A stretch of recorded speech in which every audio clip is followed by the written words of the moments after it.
ಇತ್ತೀಚೆಗೆ ಎಲ್ಲಿ ನೋಡಿದ್ರು ರೀಲ್ಸ್, ಯಾರು ನೋಡಿದ್ರು ರೀಲ್ಸ್ ಮಾಡೋದ್ರಲ್ಲಿ ಬ್ಯುಸಿ ಆಗಿದ್ದಾರೆ. ಲೈಕ್ ಕಮೆಂಟ್ ಸಲುವಾಗಿ ರೀಲ್ಸ್ ಮಾಡಿ ಸೋಷಿಯಲ್ ಮೀಡಿಯಾದಲ್ಲಿ ಅಪ್ಲೋಡ್ ಮಾಡುವಾಗ ಎಚ್ಚರಿಕೆ ವಹಿಸದ ಯುವ ಸಮೂಹ ದಾರಿ ತಪ್ಪೋದಕ್ಕೆ ಮುಂದಾಗಿದೆ. ಕೈಯಲ್ಲಿ ತಲ್ವಾರ್, ಗನ್ ಮಾದರಿಯ ವಸ್ತು ಹಿಡಿದು ರೀಲ್ಸ್ ಮಾಡಿದವರು ಇದೀಗ ಪೊಲೀಸ್ ಅತಿಥಿಯಾಗಿದ್ದಾರೆ.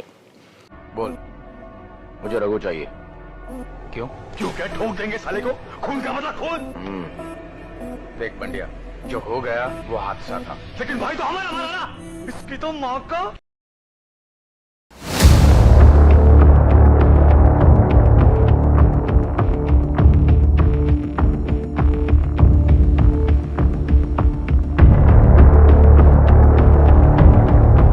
ಇತ್ತೀಚೆಗೆ ಯುವ ಸಮೂಹ ರೀಲ್ಸ್ ಹಿಂದೆ ಬೆನ್ನು ಬಿದ್ದಿದೆ. ದಿನಕ್ಕೆ ಏನಿಲ್ಲ ಅಂದ್ರೂ ಒಂದೆರಡು ರೀಲ್ಸ್ ಮಾಡಿ ಸೋಷಿಯಲ್ ಮೀಡಿಯಾದಲ್ಲಿ ಅಪ್ಲೋಡ್ ಮಾಡ್ತಿದ್ದಾರೆ. ಆದ್ರೆ ಹಾಗೆ ರೀಲ್ಸ್ ಮಾಡುವಾಗ ಒಂದು ಕ್ಷಣ ಮೈ ಮರೆತು ರೀಲ್ಸ್ ಮಾಡಿದ್ರೆ ಏನಾಗುತ್ತೆ ಅನ್ನೋದಕ್ಕೆ ಈ ಸ್ಟೋರಿಯೇ ಬೆಸ್ಟ್ ಎಕ್ಸಾಂಪಲ್. ರೀಲ್ಸ್ನ ಒಂದು ಸಾರಿ ಚೆನ್ನಾಗಿ ನೋಡಿ ಕೈಯಲ್ಲಿ ಗನ್ ಮಾದರಿಯ ವಸ್ತು ಹಿಡಿದುಕೊಂಡು ರೀಲ್ಸ್ ಮಾಡಿ ಸೋಷಿಯಲ್ ಮೀಡಿಯಾದಲ್ಲಿ ಅಪ್ಲೋಡ್ ಮಾಡಿದ್ದರು.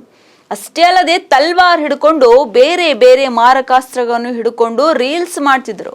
ಹೀಗೆ ಮಾರಕಾಸ್ತ್ರಗಳನ್ನು ಹಿಡಿದು ರೀಲ್ಸ್ ಮಾಡಿ ಸಾರ್ವಜನಿಕರಲ್ಲಿ ಭಯ ಹುಟ್ಟಿಸಿದ 5 ಯುವಕರನ್ನು ವಿಶ್ವವಿದ್ಯಾಲಯದ ಪೊಲೀಸರು ಲಾಕ್ ಮಾಡಿದ್ದಾರೆ.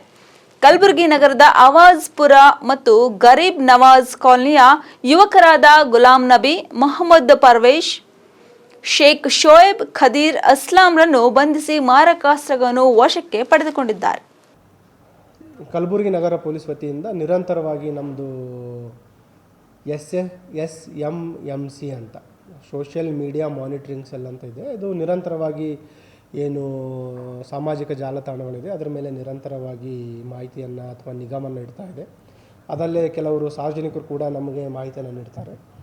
ಈಗ ಕೆಲವು ಸಾಮಾಜಿಕ ಜಾಲತಾಣಗಳಲ್ಲಿ ಹರಿದಾಡ್ತಾ ಇರುವ ಕೆಲವು ಫೋಟೋಸ್ಗಳು, ವಿಡಿಯೋ ರೀಲ್ಸ್ಗಳನ್ನು ನಾವು ಪರಿಶೀಲನೆ ಮಾಡಿದಾಗ ಸಾರ್ವಜನಿಕರಿಗೆ ಭಯ ಬರುವ ರೀತಿಯಲ್ಲಿ ಕೆಲವರು ಈ ಶಸ್ತ್ರಾಸ್ತ್ರಗಳನ್ನು ಕೈಯಲ್ಲಿ ಹಿಡಿದುಕೊಂಡಿರುವಂಥದ್ದು, ಅದಲ್ಲದೆ ಈ ಹೋಲಿಕೆಯ ಶಸ್ತ್ರಾಸ್ತ್ರಗಳು, ಈ ಇಮಿಟೇಷನ್ ಟಾಯ್ಸ್ ಅಂತೀವಿ ನಾವೇನು, ಈಗ ಪಿಸ್ಟಲ್ಸ್ ಅಥವಾ ರಿವಾಲ್ವರ್ಗಳ ಥರ ಇರುವಂಥ ಕೆಲವು ಶಸ್ತ್ರಾಸ್ತ್ರಗಳನ್ನು ಬಳಸಿ ರೀಲ್ಸ್ಗಳನ್ನು ಮಾಡುವಂಥದ್ದು ಮತ್ತು ಅವುಗಳನ್ನು ಬಳಸಿ ಸಾರ್ವಜನಿಕರಿಗೆ ಹೆದರಿಸುವಂಥದ್ದು.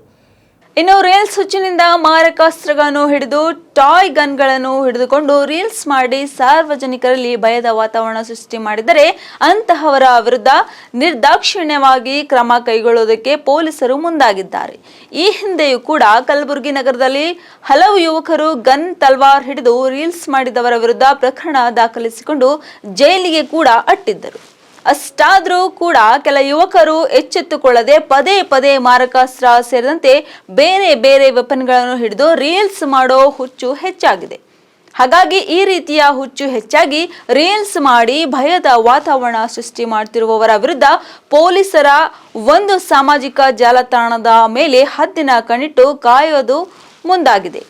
ಮಾಹಿತಿ ಗುರ್ತಾದ ನಂತರ ನಾವು ಅವರನ್ನು ವಶಕ್ಕೆ ಪಡ್ಕೊಂಡು ಅವ್ರ ಮೇಲೆ ಆರ್ಮ್ಸ್ ಆ್ಯಕ್ಟಲ್ಲಿ ಪ್ರಕರಣವನ್ನು ದಾಖಲು ಮಾಡಿಕೊಂಡಿದ್ದೀವಿ. ಮತ್ತು ಯಾರು ಇವರ ಪರಿಚಯಸ್ಥರಿದ್ದಾರೆ ಈ ಇದರಲ್ಲಿ ಭಾಗವಹಿಸಿದ್ರ ಮೇಲೆ ಅವ್ರ ಮೇಲೆ PR ಅಡಿಯಲ್ಲೂ ಕೂಡ ನಾವು ಪ್ರಕರಣ ದಾಖಲು ಮಾಡ್ಕೊಂಡಿದ್ದೀವಿ.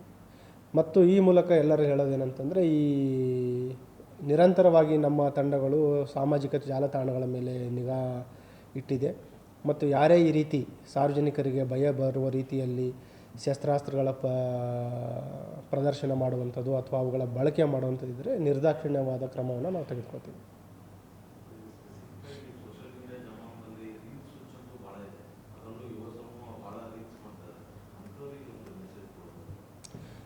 ಅದು ತಾವು ಏನು ಪ್ರದರ್ಶನ ಮಾಡ್ತೀರಿ ನಿಮ್ಮ ಸೋಷಿಯಲ್ ಮೀಡಿಯಾ ರೀಲ್ಸ್ಗಳಲ್ಲಿ ಇತರರಿಗೆ ಭಯ ಬರುವಂಥದ್ದು ಅಥವಾ ಕಾನೂನಲ್ಲಿ ಇಲ್ಲೀಗಲ್ ಆಗಿರುವಂಥ ಶಸ್ತ್ರಾಸ್ತ್ರಗಳ ಬಳಕೆ ಮಾಡಿರುವಂಥದ್ದು ಅಂಥದ್ದು ಏನೇ ಕಂಡು ಬಂದರೆ ಖಂಡಿತವಾಗಿಯೂ ನಾವು ನಿರ್ದಾಕ್ಷಿಣ್ಯ ಕ್ರಮ ಕೈಗೊಳ್ತೀವಿ. ಅದೇನೇ ಆಗಲಿ ರೀಲ್ಸ್ ಮಾಡೋದಕ್ಕೆ ಯಾರ ಅಭ್ಯಂತರವೂ ಇಲ್ಲ. ಆದರೆ ರೀಲ್ಸ್ಗಳನ್ನು ಯಾವ ರೀತಿಯಾಗಿ ಮಾಡ್ತಾರೆ ಅನ್ನೋದೇ ಬಹಳ ಮುಖ್ಯವಾಗಿದೆ. ಸೋಷಿಯಲ್ ಮೀಡಿಯಾದಲ್ಲಿ ಹವಾ ಕ್ರಿಯೇಟ್ ಮಾಡೋದಕ್ಕೆ ಜೊತೆಗೆ ಲೈಕ್ ಕಮೆಂಟ್ ಸಲುವಾಗಿ ಮಾರಕಾಸ್ತ್ರಗಳನ್ನು ಹಿಡಿದು ರೀಲ್ಸ್ ಮಾಡಿದರೆ ಕಂಬಿ ಎಣಿಸುವುದಂತೂ ಗ್ಯಾರಂಟಿ.